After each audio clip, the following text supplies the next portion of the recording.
Colin Metters has conducted many of the leading symphony orchestras in Europe and Asia, and even including Vietnam. Knowledgeable, strict, and humorous, that's how musicians who have worked with Colin describe about him. Throughout the past years, Colin has played an important part in helping Vietnamese musicians improve their skills.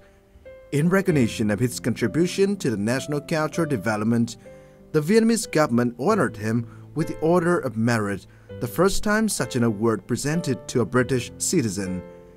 And the world-renowned conductor is back to Vietnam this year with a performance to celebrate 40 years of Vietnam-UK relations.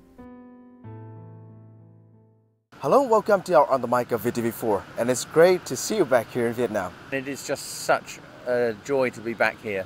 I love the country, I love the city, I love the people, and I have a very, very long relationship with this orchestra. When did your first trip to the country happen? First trip came through an invitation from British Council to come to review the orchestras and the conservatoires. That was in 1997, and I had to put in a report to them, and then they asked me to come back and work with the musicians here, which I've been doing for all these years now. So how is the routine of your work every time you come in here to the country? We do concerts. So we rehearse. Rehearsing is also to do with coaching and training. And we prepare a program, symphonic program.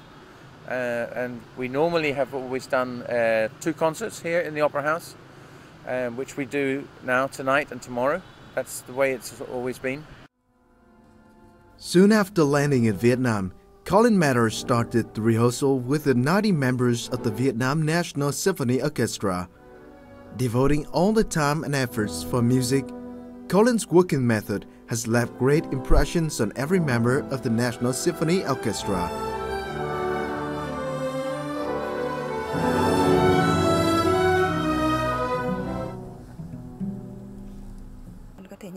His coaching is very useful, especially when we practice new repertoires, because before becoming a conductor, he is a lecturer. It is my pleasure to work with him because his sense of humor can help us reduce the stress when rehearsing. But at the same time, he's very demanding and pushing us hard to get better results.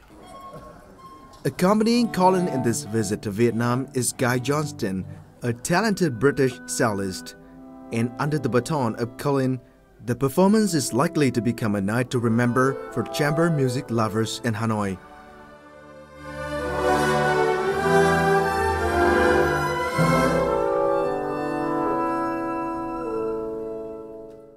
So in the past years, you have spent a lot of time working with the musicians of the symphony orchestra. So what can you say about the skills? They have a very natural, instinctive musicality in their way of feeling and their way of understanding. Even works that we have done, that I have done with them that they've never played before, and maybe they haven't heard. They bring a huge musicality, musical instinct to everything they do, and they are very responsive and receptive to musical ideas and to how things change and can be played in different ways. So it's always a great pleasure to work with them. After years working with them, do you see any improvements from the Vietnamese musicians? We are all learning. We are all improving in our ways from the work that we do and the concerts that we give. That they feel that individually, maybe they are a little bit changed, and as an orchestra they are a little bit changed in terms of their music making. This is fantastic, because that's what else is there except to progress and to develop, be better musicians. And I believe that during the past years, you and the Vietnamese Symphony Orchestra have done a lot of performances. So any of them that you have a great experience or memories about? So we had 2 separate programs. I remember Vaughan Williams was a big achievement. Rachmaninoff's Second Symphony, as I said, and Elgar Enigma Variations was extraordinary because it was a new piece for them. And I think we've done, probably we did the Tchaikovsky Fifth Symphony many years ago, but they're playing it so well. People flock into the UK concert by the British Council, and the name Colin Metters is among the reasons that attract a large number of audiences to the performance at the Hanoi Opera House. The program features the Roman Carnival Overture by Hector Berlioz, Edward Elgar's Cello Concerto, and Tchaikovsky's Symphony No. 5. For many audience members, Vietnamese and expats alike, the performance is a long-awaited event that no one wants to miss.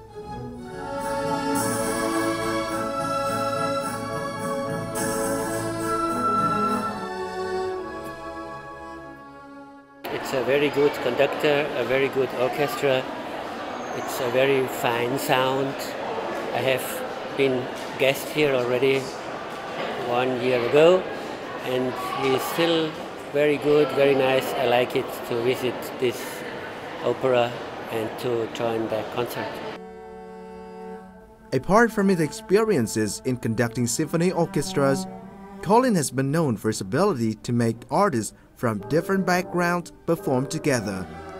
Throughout the show, the young talented British cellist Guy Johnston and the members of Vietnamese Symphony Orchestra have successfully brought the audience members great musical experiences.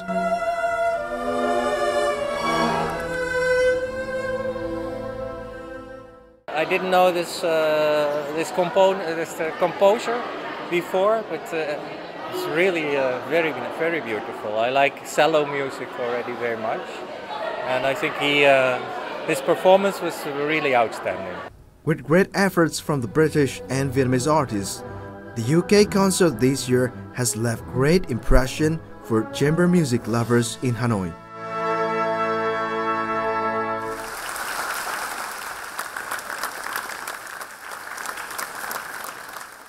After so many years, do you see any changes in the chamber music here?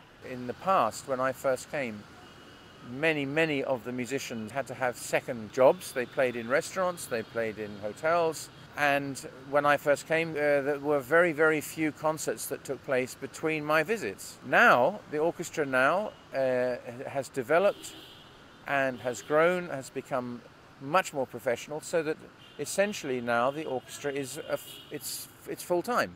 They can look to VNSO for their living, for their livelihood.